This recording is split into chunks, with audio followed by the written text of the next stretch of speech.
তো আজকে এসেছিলাম দুর্গাপুরের আড়াশিবতলা মানে রাড়েশ্বর শিব মন্দিরে। এই শিব মন্দির কতটা প্রাচীন সেটা আমি তোমাদেরকে বড় ভিডিওতে ট্রাভেল উইথ জয়ী চ্যানেলেই বলেছিলাম। তো সেটা যারা দেখোনি তারা দেখে নিতে পারো। তো এসেছিলাম শ্রাবণী মেলা উপলক্ষে। এখানে একটা বেশ ভালো মেলা বসে। আর দেখতে পাচ্ছ যে এটা মন্দিরের এত বেশি লাইন হয়, তার জন্য এরকম বাঁশ দিয়ে ঘিরে দিয়েছে। আর এই দেখো কাদের প্রবেশ শুধু আছে, এই যে পশুপতিনাথের সারমেয়দের, দেখেছো ওদেরকে টিপও দিয়েছে।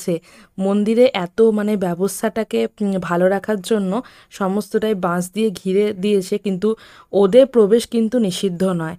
তো মন্দিরে ওদেরকেও খুব ভালোবাসে লোকজন, ওদেরকেও প্রসাদ দেওয়া হয়, খেতে দেওয়া হয়।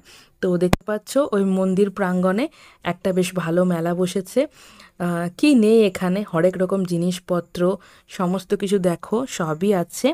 তো আমরা এখানে এসেছিলাম, তো ঘুরে ঘুরে মেলাটাকে বেশ দেখছিলাম। প্রতি বছর এই শ্রাবণ মাসটুকুই এই মেলাটা থাকে। যতদিন শ্রাবণ মাসে লোকে জল ঢালতে আসে দূর দূরান্ত থেকে, ততদিন এই মেলাটা থাকে।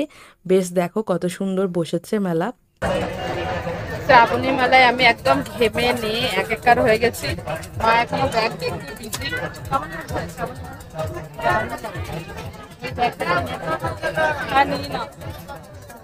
চলো তাহলে দেখা যাক।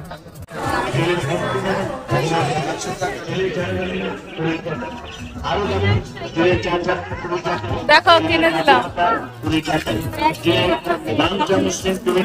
আমরা আর একটু মেলাটাকে ঘুরে দেখছিলাম যে আর কি কি বসেছে। দেখতে পাচ্ছ যে হরেক রকমের কাপ বসেছে, সুন্দর সুন্দর কাঁচের গ্লাসও বসেছে। তো মা বলছিল যে কিছু একটা নিবি, তো আমি ভাবলাম যে একটা কাপ নিয়ে নিই, দেখতে বেশ ভালো লাগছিল। তো মা সেটা আমাকে জিজ্ঞাসা করছিল নেবো কিনা, তো আমি বললাম যে নিয়েই নাও।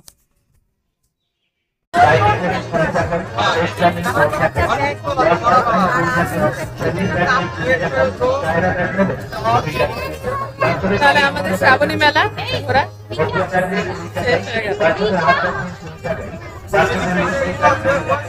মেলা মানেই হচ্ছে প্রত্যেকটা খরচা।